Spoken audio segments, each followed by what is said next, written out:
L'intégration de l'énergie de l'homme est un aspect complexe et méconnu de sa conscience. Cela représente le dénouement ultime du processus de fusion entre le double et le corps éthérique. L'objectif est d'atteindre un équilibre harmonieux entre ces deux aspects. Pour cela, l'homme doit parvenir à une indépendance d'esprit suffisante pour utiliser l'énergie de son double sans recourir à des mécanismes de réflexion psychologique ou spirituelle. Cela demande un changement profond dans la façon dont l'homme fonctionne et se base sur l'interaction entre son ego et son esprit créatif. Cette intégration est importante car elle permet à l'homme de se libérer des aspects occultes de sa conscience et de maîtriser les forces subtiles du corps éthérique. Actuellement, le corps éthérique ne possède pas de pouvoir sur la matière parce qu'il n'a pas encore été personnifié. L'intégration est donc un processus essentiel pour l'évolution de l'homme. Le processus d'évolution de l'homme implique la fusion entre son esprit et son corps éthérique, afin de former un centre d'intelligence dans la partie cérébrale de ce dernier. Actuellement, l'esprit de l'homme est son double prépersonnel, qui représente son aspect essentiel dans un monde d'intelligence non matérielle. Toutefois, il est nécessaire que l'homme développe un double personnifié, qui lui permettra d'exécuter des actions créatives dans de nouvelles dimensions de l'évolution. Pour que cela se produise, l'homme doit se détacher de la valeur de l'échange d'énergie entre lui-même et son double prépersonnel, et relier son esprit à son corps éthérique de manière fluide. Cela lui permettra de vivre et de comprendre qu'il appartient à une autre dimension avec des programmes de vie liés à l'évolution. Cette intégration se produira après la fusion entre l'esprit et le corps éthérique, et il sera alors reconnu que l'homme a besoin de son double pour une évolution indissociable. L'évolution de l'homme se caractérisera par une nouvelle relation entre son esprit et ses corps inférieurs. Il ne sera plus défini par sa conscience éthérique et intuitive, mais par sa volonté et son intelligence de la réalité. L'homme de demain sera le produit de sa volonté et de son intelligence, et non plus uniquement de son intuition et des forces occultes en lui. L'intégration inversera la polarité de l'énergie en lui, de sorte qu'il sera l'expression directe d'une énergie transmutée par son corps éthérique pour créer un atome d'intelligence correspondant à ses besoins. Cette intégration représente le point culminant de l'évolution de l'homme, où il se détachera complètement de son esprit pour former un centre d'intelligence dans son corps éthérique. Cela lui permettra de bénéficier des forces créatives de son esprit sans être complètement lié à elles, car elle représente un archétype propre au monde de l'esprit mais qui ne convient pas à la réalité matérielle. Cela créera un nouvel homme, radicalement différent de l'homme d'aujourd'hui. L'intégration de l'énergie représente la capacité de l'homme à utiliser l'énergie de l'esprit pour son bien-être et sa transformation.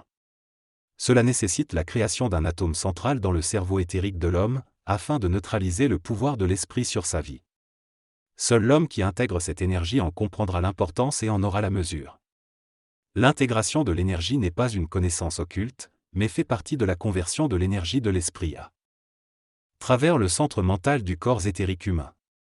Cela permet à l'homme d'avoir pouvoir sur la terre, mais il doit le gérer avec sa volonté et son intelligence, plutôt que d'être esclave de cette énergie.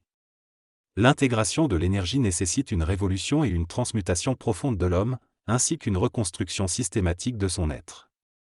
Cela signifie que la constitution psychologique de l'homme et sa relation avec l'esprit doivent être converties pour que l'homme puisse prendre le contrôle de son énergie. L'intégration est la finalisation du contrat karmique de l'homme et lui permet de reprendre le pouvoir de l'énergie de l'esprit en étant conscient, à la fois cosmique et individué. Cependant, l'énergie de l'homme n'est pas facilement contrôlable et cela représente un défi pour l'homme. Seul l'homme peut changer cela et intégrer son énergie. La fusion de l'esprit avec l'homme et l'intégration de l'énergie de l'esprit par l'homme sont les mouvements nécessaires pour atteindre ce but. Tant que les hommes ne comprendront pas cela, qu'ils ne le vivront pas et ne l'intégreront pas, ils ne posséderont pas la clé de la puissance et de l'immortalité. L'intégration est un défi que seul l'homme, suffisamment conscientisé, peut relever pour la temporalisation d'une conscience éthérique personnalisée, remplaçant le pouvoir de l'esprit à travers l'homme dans le monde de la nouvelle évolution. L'homme nouveau doit comprendre et vivre l'intégration de son esprit pour manipuler les forces génératives et créatives de sa volonté et de son intelligence. Il réalisera que l'esprit fait partie de lois qui ne sont pas humaines et ne s'occupe que de lui-même. L'homme doit se révolter contre la dimension psychologique et spirituelle de son esprit pour se créer une nouvelle composante et se déplacer dans des mondes parallèles.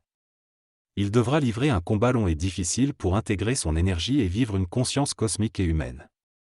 L'homme nouveau réalisera que Les forces occultes sont en fait des forces qu'il n'a pas encore comprises et maîtrisées. L'intégration représentera pour lui la diminution progressive du pouvoir des forces occultes sur Terre, lui permettant de prendre le contrôle de ces forces grâce à sa volonté et à son intelligence nouvellement développée. En ayant vécu l'exploitation de ces forces en lui, il pourra restreindre leur puissance et les vaincre finalement. Le texte met en avant la nécessité pour l'homme de vaincre le pouvoir occulte en lui afin de se libérer du mal planétaire. Il explique que nous manquons de conscience des lois de l'énergie et des mécanismes qui perturbent notre évolution harmonieuse. Tant que nous n'aurons pas appris à rejeter l'occulte de toutes nos forces, nous resterons conditionnés par ces forces intérieures. Il souligne également l'importance pour l'homme de devenir pleinement individualisé et conscient afin de ne plus être assujetti aux forces occultes en lui. Le texte met en avant la nécessité de créer l'harmonie intérieure pour pouvoir utiliser nos forces dans le monde et construire une réalité nouvelle. Il différencie également la fusion de l'intégration, en soulignant que cette dernière est essentielle pour prendre le contrôle de notre conscience et spiritualiser la matière. Enfin, il évoque l'idée d'un combat final entre l'occulte et l'être humain, soulignant que tant que nous ne l'aurons pas livré, nous ne pourrons pas nous dissocier de l'influence de l'énergie occulte et créer notre propre puissance. L'homme a la capacité de générer des forces créatives pour construire une civilisation noble. Sa réalité est définie par ce qu'il se donne et se donnera. Il doit se connaître lui-même et contrôler son énergie pour bénéficier de sa puissance. Il est question d'une révolution de l'homme vis-à-vis de l'esprit et de la rééducation de son ego pour utiliser l'énergie créative de manière créative et cosmique. L'ignorance et la manipulation n'ont pas leur place dans la vie de l'homme nouveau, qui doit refléter le rapport entre la lumière de son esprit et l'ego pour tirer profit de cette énergie. Dans les générations à venir, l'homme découvrira une science infinie de l'énergie, mais cela ne sera pas donné gratuitement, il devra maîtriser et contrôler son énergie. Ceux qui vivent des forces d'un monde parallèle le font pour des raisons karmiques, mais ne vivent pas de leur propre énergie, restant ainsi assujettis à l'occulte et à l'invisible.